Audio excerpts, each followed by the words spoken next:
Hi, everyone. Welcome back to the Autism Family Resource Podcast.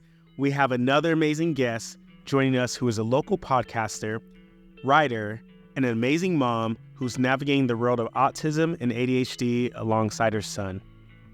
Stay tuned as she shares her journey, the highs, the lows, and the hard-won insights that helped her support her son every step of the way. Whether you're a parent, caregiver, or simply someone who wants to understand more about neurodiversity, this discussion has powerful stories, resources, and advice that you won't want to miss. So stay tuned. Welcome to the Autism Family Resource Podcast, where we provide guidance and insights for parenting neurodiverse children. From Pure Hearts Therapy, I'm your host, Brian Keene. On today's episode, we have Kari Baker, who is an author, speaker, and podcaster, and a mother of a 13-year-old son with autism and ADHD. She has written a book called Finding Kind, which discusses her experiences of parenting her son. Welcome to the show, Kari. Thanks so much for having me, Brian. It's a pleasure, and I'm really looking forward to what we have to discuss today. Yeah. So let's go ahead and get started by just telling people a little bit about you and where you come from. Sure. So I actually talk about the fact that I'm in my life 2.0 right now because I spent 30 years as a financial advisor, so a financial planner, a 401k consultant. Always thought I wanted to be on the business side of things, and kind of started to change a little bit when my son was born in 2011. I had him a little bit older.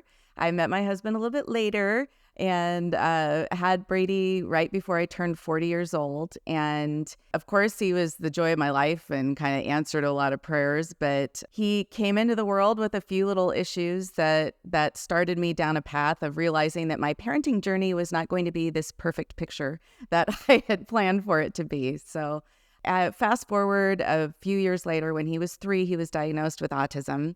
And a couple years later with ADHD, and I can get into more of that later on. But I spent a lot of years really struggling with that. I spent a lot of time feeling isolated and ashamed of the fact that I wasn't able to produce this perfect child. We kept our situation secret from a lot of people, even some people that were close to us. It was a long road to me figuring out that my son was born exactly the way he was supposed to be born. And he's got amazing gifts and talents. And after a few years of really settling into that, I started writing about our experiences because I had looked for a book like this when I was first going through the diagnosis, and I couldn't find it. I found a lot of medical journals. I found a lot of therapy journals. We had OT books that my husband went to the library and brought home so that we could try to be doing things at home for our son. But I just didn't feel like I found that personal story that I was looking for to connect with another parent. So started writing Finding Kind. Kind came to me, and that actually stands for Kids with Invisible Neurological Differences. So started an organization, a website called Kind Families, and the book was kind of an outpouring of that, and the podcast as well. In 2023, I actually sold my practice, my financial services practice. I walked away, did a full 180-degree turn, and focused now on just encouraging other families, really trying to promote the impact of early diagnosis in kids and the impact that early intervention can have, and just trying to walk alongside those parents that are right where I was 10 years ago. I love that perspective, especially what you just said earlier about my child was just born the way he was. That's an awesome perspective. So what I want to do before we dive too far into this, what do you think will be a good takeaway our listeners will get from this recording that we're doing? Well, just what I said and what I have on my website is your child was born on purpose for a purpose. And there was no mistake in it. And there was no mistake in you being the parent. You were born to be this child's parent. And what I really struggled to make peace with for so many years that I hope other parents will come to terms with earlier than I did is that fact that there is a lot of joy in this different path that you're walking down. And once I let go of that perception that I had in my head that I deserved perfection in my parenting journey, I'd set this plan up. I I have this in my head anyway, because I'm a planner at heart. I'm a financial planner. And so I want to have everything kind of set out in front of me, and I want to have everything go just the way I had set out. And it took me a long time to let go of that. And I think that is part of the biggest issue with parents who are struggling with their kids. And it's not that parenting them isn't hard. It's not that all the things you're feeling aren't real and that you shouldn't be, really sitting in that for a little while, but you can't stay in it, because eventually you've got to realize that your kid has gifts and talents. Your kid was put on this earth for a reason. Once I started really focusing on the strengths that my son had, in addition to working on the challenges, it doesn't mean that you forget all the challenges that he has and that you don't work on those, but you really start putting some effort into nurturing the things that he's good at and the things that he loves. It kind of lifts that weight off of your shoulders a little bit. So just never consider that the way that your son or daughter was born is a function of anything that you did or that it's a punishment or anything else. This child was born this way, and they are going to impact other lives in such positive ways that you can't even imagine right now. So really, I think it's the purpose in all of our lives that I want people to take away. That's amazing. I love that. I'll just let that be there. That's awesome. All right, so we got our book and we got our podcast. Let's first dive into the book a little bit. Let's give a kind of summary of kind of what people can expect from the book and kind of what it goes over, Sure. So it's interesting. I started writing this in 2018, so it's been a minute.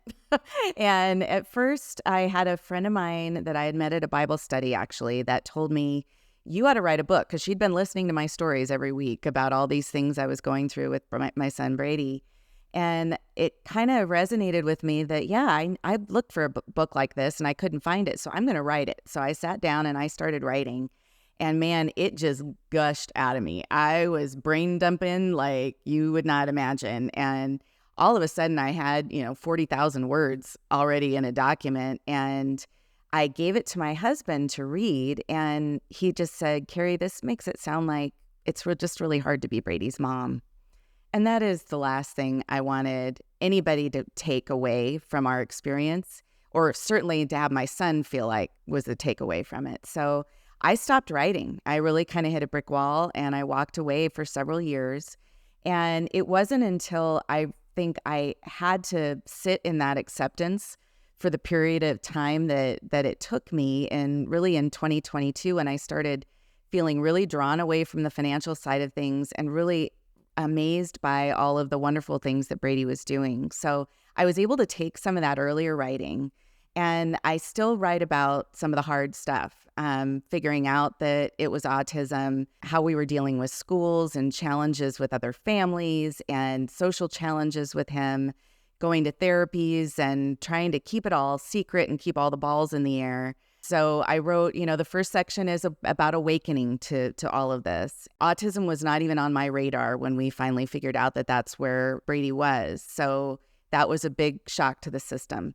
Then adjusting to life as an autism mom and kind of moving from that place of isolation and keeping everything secret to starting to accept it and be a little bit more open about it. And then the whole last section of the book, which I couldn't have written at the time when I first sat down, is all the amazing things that Brady has done and all the ways he's surprised us, all the things that people told us he'd never be able to do, or, that we needed to give up on because of his diagnoses, that he just said, I can do that, and went out and did it. And so the last 7 chapters of the book are really about the things that he's accomplished already at age 13 and the way he's impacted other people in our lives, our family and other teachers. So one of his strengths that I mentioned that he has is he's a super creative. He's a writer. He's an illustrator. He doesn't think he's a very good illustrator, but I think he's awesome. But we came to the point when I was finished writing the book where I needed to have a foreword written by someone. And we were sitting around the dinner table one night and as a family, and it came up that Brady could write the foreword. And so he did. So his name is on the cover, and the first couple pages of the book are his foreword talking about, his thoughts, reading through from his perspective what it was like for his dad and me going through that experience, but in his perfect tone and character and personality. I mean, he talks about Star Wars and Lord of the Rings. So, I bet not many autism parent books have Star Wars and Lord of the Rings in the first 2 pages, but that's my kid, and it's just perfectly reflected. So that is awesome. I love that. I love the structure of it because it kind of just tells your journey. That's beautiful. And it definitely sounds like there was a little bit of denial, right? You had to go through a certain phase, right? A grief stage is what it sounds like. And it sounds like you didn't know he was diagnosed, or you didn't know he was autistic at first. Is that what you're saying? Yeah. And actually, it was kind of interesting for me. Like I said, it wasn't on the radar. There were all kinds of red flags, warning signs that I just didn't recognize because I didn't have any other kids to compare him to. I was an older mom, and I was working full time as well. But it all came together one afternoon. I had a hard conversation with his preschool teacher about some of the behaviors that he was having at school, the fact that he wasn't relating to other kids. We had seen a lot of really peculiar, odd behaviors at home. And I came home one day and opened up a magazine that I usually never even touch. But it was one of those local free editions that they send to your house. And I opened it up, and there was an article in there from a woman named Patty Dion. And Patty Dion started the organization Think Asperger's within the Southwest Autism Research and Resource Center, which is here in Phoenix. And she started describing her son, who was not diagnosed with autism until he was in his 20s and had spent his whole life really struggling with the fact that his brain was wired differently, and socially he was so challenged. And at the bottom of the article, there was a link to a quiz, a 15-question quiz. And the description of her son was so much like Brady. I went to the quiz, and wouldn't you know it, 15 out of 15 questions. Yes. When I hit submit, the message came up, your child should be evaluated for autism spectrum disorder. And, when we talk about denial, I knew 100% when I took that quiz that that's exactly what my son had. I mean, there was not even any wiggle room. It wasn't like I had a few questions that I was like, no, maybe, it was all yes, 100% yes, yes, yes. And so I wasn't in denial, but I think I gave myself about 15 minutes to freak out over it. And then it was like, I got to hit the ground running. And I started doing research, and I prepared my whole argument for my husband when he came home, because I was like, well, maybe he won't believe me that this is what it is. But so I prepared this, this lawyer's dissertation on this is what Brady has. And John was like, okay, what do we do? And so we just got it drilled in our heads that we had to do as much as possible as early as possible. And so I just put all that aside and just ran. But in the whole time for years, I mean, probably until he was in second grade, we had a cone of silence around our house. And we told our parents and very close friends. And of course, he had therapists, and we were honest with his teachers because he had an aide in the classroom and that sort of thing. But with other parents in the schools and that sort of thing, we just kept it close to the vest. And I understand, I give myself a little bit of grace for that. I understand why we did it. We were afraid that other families were going to react the way that we did, when we heard the word autism, and be afraid of it. But in the long run, it was denying who my son is. And autism is just part of who he is. It's part of his makeup. It's part of his wonderful traits, and it also adds to some of the challenges that he has. So anyway, it wasn't really denial. It was just this type A personality that I am, where I was like, okay, I've got a problem now, I got to go fix it, instead of allowing it to just be and to make peace with it. So that was the long haul for me, was just making peace with it. Gotcha. I hear that. I also want to ask this. So you said he's autistic, and then he also has ADHD. Mm-hmm. And I see that quite a lot with a lot of our kiddos with that, the kind of like comorbidity, if you want to call it that. Yep. How do you feel like that kind of adds to things? I know you say you don't have another child to compare to, but how do you think that kind of adds to things, in your own opinion, as a mother?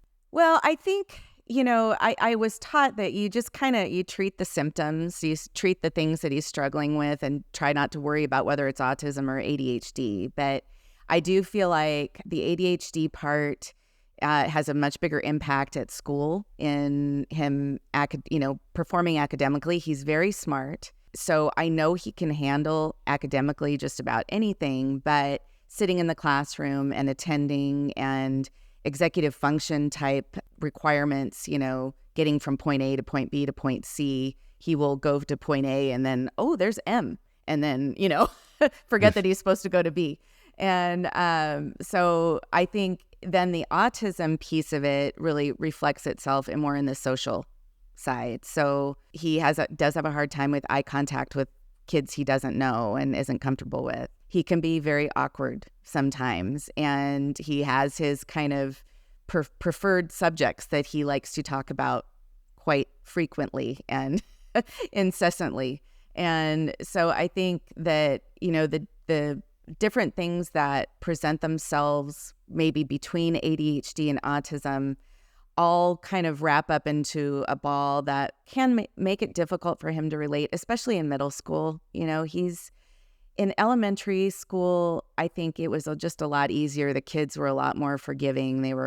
Gave him a lot more grace.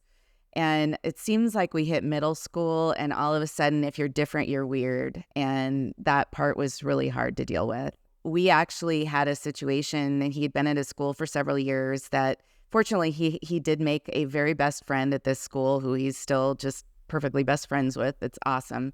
But some of the other kids decided to use the autism to really bully him about it. They would call weird things, oh, well, that's so autistic, or make up songs about autism on the playground. And it's with his differences from a social standpoint becoming more apparent, or maybe just less well received with his peers, that part has been difficult. And I do think that's kind of more the autism social communication challenges that we struggle with. Okay, thanks for sharing that. Definitely makes a lot of sense, kind of what you said with the school versus the social part and everything going there. But at the end of the day, it's all kind of works together, It right? is. Where one human being, you can't compartmentalize everything, right? I will say, though, we struggled on the ADHD side with medication, and we waited for a long time on the medication. Our developmental, Dr. Ron Melmed was our developmental pediatrician, and he told me, when you can't take it anymore, then you're going to come and I will prescribe the medication, and you'll be able to see that it makes a difference. And he wasn't pushing it on me at all. He was just saying, you'll get to a point where you'll be willing to try it, and let's wait until you get to that point. Well, we got to that point, and the medication does help tremendously with school. Brady even is to the point where if he, for some reason forgets in the morning, he can feel it, and he doesn't feel good because he has such a harder time controlling his impulses and attending and that sort of thing. So it's a hard decision for any parent to make, but that was part of the help on the ADHD side. Right. I could only imagine, right? You're just like, I don't want to change my child who they are and their personality and everything. If you don't mind me asking, what medication did he take? And did you guys try several, or was one worked and it worked out really good? It was a long, hard road to find a fit. I'd say we probably went through 4 or 5 before we landed on, at the time, it was Focalin that we landed on. And with a combination with guanfacine at night. And that worked for several years until it didn't anymore. And we were having a real hard time after school with getting homework done and that sort of thing. So we're now on Concerta and nothing at night. And that seems to be working really well for us. But it's going to be a moving target. And we understand that as he continues to grow and hormones and everything else change. But it's for right now, it's and as far as changing him, it does not change him one bit. He's every bit of personality. It doesn't dull him at all. So it just kind of relaxes his body down, I think, to the point where it's easier for him to listen and pay attention to stuff that he's not really interested in. If it's something he's interested in, good luck pulling him away from it. So the focus is no problem at all for that. But all right, I appreciate that and sharing that, because I know I have a few families who've kind of looked into that, different medications, and some are like, nope, we're not doing this, and some are kind of your situation where it works for them. So appreciate that experience you're sharing there. All right, so we talked about the we talked about the book. Let's go ahead and dive into the podcast a little bit, and I'm sure you have a lot of good things you can share with families, because you said, like we talked about, it's been a little bit of journey, but let's get to some of the other side of some of those wins now. So the podcast was not even something in my frame of thinking, but I hired writing coaches when I really got into writing the book in earnest, and it was Bob Goff and a gal named Kimberly Stewart. And Bob said to me one day on a call, he's like, "Why don't you have a podcast?" And I said, "Because I have no idea how to start a podcast. I don't know what to do." And he goes, "Figure it out. It's easy. You can do it, you know." And if anybody knows Bob Goff, that's just what you do. So if Bob Goff says, go do this, you do it. So I set it up, and it's turned out to be just such a joy for me, because I've met people just from all different aspects of the kind community. So I've talked to parents, I've talked to providers. I did a 2-part series with the BCBA and the head of Gentry Pediatric Behavior Services, that was more kind of, nitty gritty in the weeds on how you recognize autism and then treating it. But then I've been introduced to a gal that works for MasterCard, for instance, and she runs their employee resource group for special needs parents and neurodiverse employees. They have 1,400 people in this group, and they have created a whole new way to interview neurodiverse people and to supervise them so that you can bring out the best in them in a workplace environment. And I met a gal through a family connection in the Philippines who is running a school for kids, for kind kids, with no government support, no community support. She's got 65 kids that she is teaching autism, ADHD, neurotypical, right alongside each other in this small island in the Philippines, just on her own will and desire to help kids. And so and other, nonprofits that are out there. And I get to meet all of these people who have dedicated their lives to making life better for kids like my son. And it's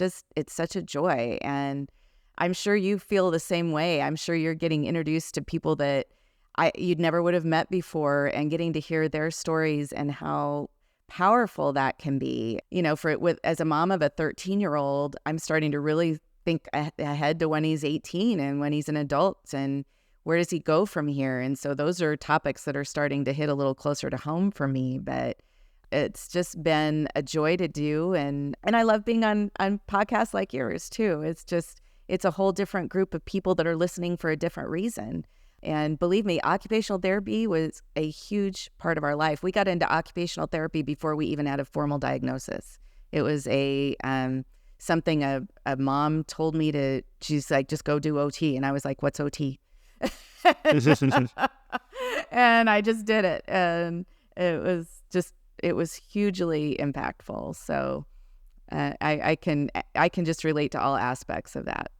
That's amazing. And I can definitely relate to that. But yeah, I'm definitely meeting a lot of awesome people like you and hearing their stories. And I think about like, hey, I learn every single day, right, from all of you guys. So that's beautiful. Me too. My follow-up question to that is, what would you say is some takeaways from the podcast, or some big learning lessons that we can kind of give away to our parents or kind of share with our parents? Yeah. So I think number one, you're not alone. I felt that way for a long time. Even friends that were so dear to me and I love dearly, who had kids that were not going through this, they didn't get it. And so the most important thing I did is I found other moms who were going through a similar process with their kids. And that was like, walking up to somebody in a foreign country who finally spoke your language, and it was so impactful to know that the things that my son were doing are typical in this world, in the autism world. And being able to know all the acronyms. And the thing that's so neat now is that there are opportunities for you to connect through Facebook pages or online forums or churches or schools. There's just, we were talking before we started recording. There's an organization here in Phoenix that I'm part of that's Autism Moms. It's ASD, Mamas by Your Side. And that's just it's a WhatsApp group. So you can go on and say, I need to take my child to look into medication. Who do you go to? And get recommendations from moms that are on the ground. And so I think the community is so important to let you know you're not alone. And there is a bright future for your child. There is a future for your child and for you. You're going to see development and changes, and you're going to see strengths and passions in your kid, and embrace those and do whatever you can to nurture those, because those are going to be the skills that are going to help them be independent and happy as adults. That's amazing. I love that. Definitely a community, right? I think everyone hears this all the time. It takes a village to raise a child. So I think that's Amen. a great takeaway. Well, thank you, Kari, for coming on the show and sharing all your insights in your podcast and your book.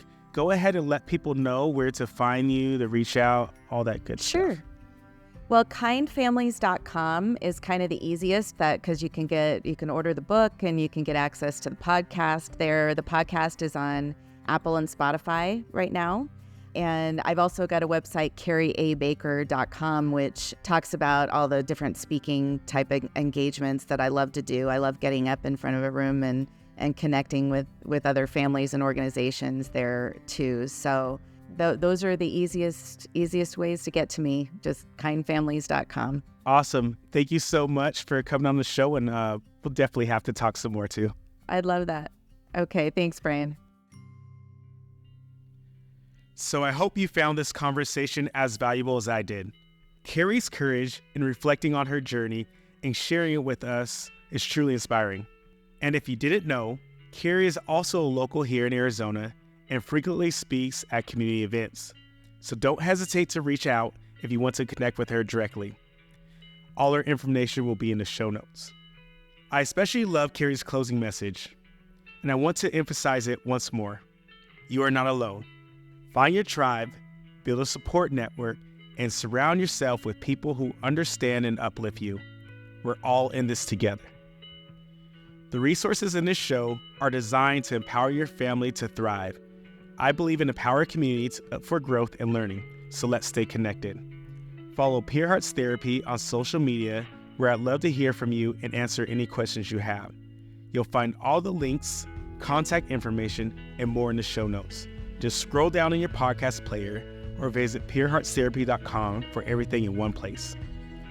Thanks for tuning in to the Autism Family Resource Podcast. Don't forget to subscribe for more tools to help your family thrive and live their best lives. See you next time.